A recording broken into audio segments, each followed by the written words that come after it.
Are you interested to improve or elevate or transform your English speaking skills? Do you think you speak in a simple English, your structure or the structure of the sentence is very simple? Do you know the power of reading to improve your English speaking structures? Why don't we give a try to join me for this 101 days challenge? Read the book, understand the structure. Let's get into today's content. Welcome to day 36 of 101 days challenge. We are following the book Who Will Cry When You Die?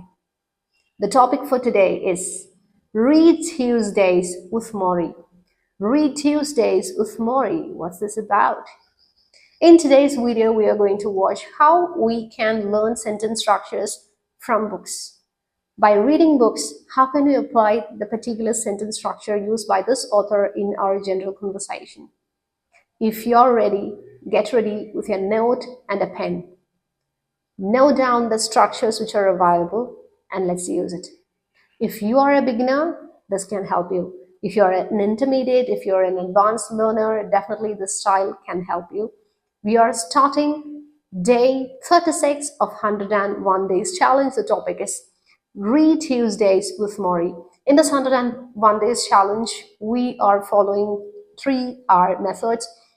RRR method, which means read, repeated reading, read and retell. First, we understand the different or less frequently used vocabularies, and then we go for pronunciation practice, and finally comes read and retell. Now we start. We don't have any less frequently used words here, so we are getting into sentence structure and pronunciation practice. As I read, you can read along with me if you are focused on pronunciation. When I was on the Denver stop of the American book tour for the monk who sold his Ferrari, I dropped into the airport bookstore before boarding the flight home. As I looked through the latest books, as I looked through the latest bestsellers, a small book with a simple cover caught my attention. Have you ever used this? Caught my attention. It got my attention. It caught my attention. A simple cover got my attention. Caught my attention, here it is in past. We usually say this in catches my attention. If you're making it in simple present in general terms, it is catches my attention. Tell me what catches your attention usually when you go to the market, when you go to the supermarket, say to the mall. Whenever I go to the boutique, pastel colors catches my attention. All the light colors or soft colors gets my attention. What about you? What gets your attention? What catches your attention when you go out? Drop that in the comment box. We are going for the reading again. It's titled Read Tuesdays with Morrie, an old man, a young man, and life's greatest lessons. This was a book that at least a dozen booksellers on the tour has suggested I buy since it was, in my ways, similar to the one I had just written, and so I picked it up. Off to take off. Do you use it? I picked it up. I picked it up. I pick it. I picked it up. Try to use it. Off to take off. I thought I would browse through the book for a few minutes before taking a much needed nap. Here we have got 2 points. First is about browse. Do you say I browse through the book?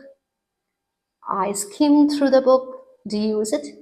I skim through a book, just taking a quick glance. I browse through the book. I browse through the book every night before I go to bed. I browse through this particular book every day. Try to use it. I browse through the book. If you are ready with the sentence, why don't you drop it in the comment box? I browse through. This is number 2. The first one is caught my attention, catches my attention. What catches your attention? Drop it in the comment box. A few minutes slipped into a few hours. In the previous line, we have much needed nap. Much needed nap. Yeah, that was a much needed nap, but I skipped it. As I have to complete all the homework checkings, I skipped it. Much needed nap. It was really necessary at that particular moment. That's why it is mentioned much needed nap. A few minutes slipped into few hours, and by the time we landed, I had just finished the last page with tears in my eyes. A few minutes slipped into few hours. Sometimes we just take our mobile to see the WhatsApp or any few information there. Unfortunately, we get into shorts, reels, and we find minutes slip into hours. And later we realize, oh, why did I take the phone? You'll be in a dilemma whether to do this or that.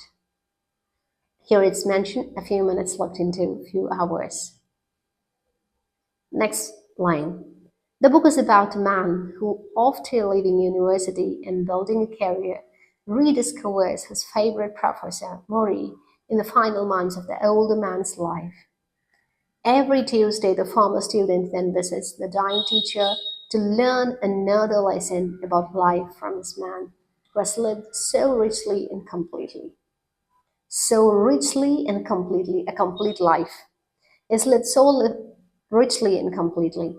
A real life account, the lessons Morrie offers during these moving Tuesday sessions could include how to avoid a life regret, the value of family, the importance of forgiveness, and the meaning of death, where he makes the powerful remark, once you learn how to die, you learn how to live.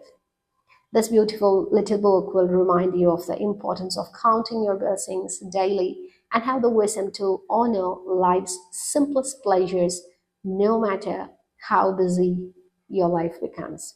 One of the legacies I leave to my two children will be a library of books that have inspired and touched me. And Tuesdays with Morrie will be one that will sit out in front. Now it's time for Read and Retell. As the book started with the title Tuesdays with Morrie, I was a bit intrigued what this Morrie is or who this Morrie is. Morrie is a teacher. Tuesdays with Morrie. But whose teacher? It's about another author. As Robin Sharma was going back home at the airport, he picked a book. The title of the book is Tuesdays with Morrie, an old man, a young man, and life's greatest lesson.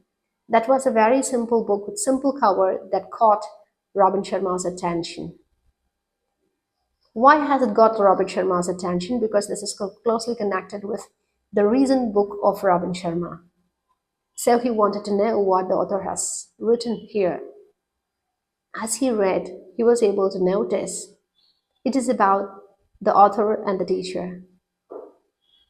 A young man, an old man, they have some discussion. It's all life's lessons. He was in need of nap. He had to take much needed nap. Still, he thought could browse through before he could get the much needed nap. And before the flight could land, he was at the last page because he did not sleep.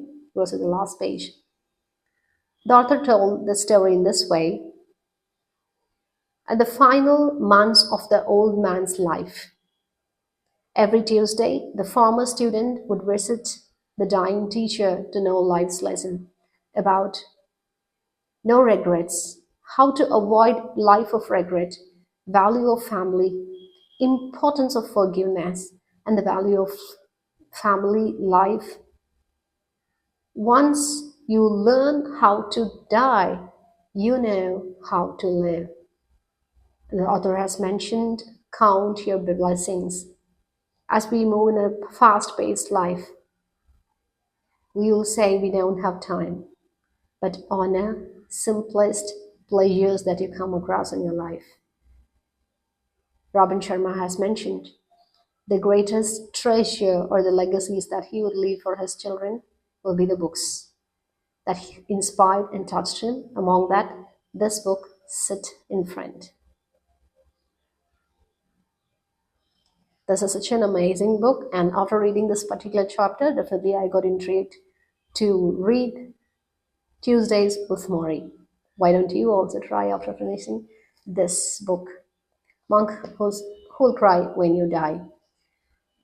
Thank you so much for watching. Keep learning, keep practicing every day. We know the power of reading can enhance our English speaking skills. We'll meet tomorrow. Thank you so much. Have a nice day. Arivo Mangalam, Belvo Mivalaha. Nandri.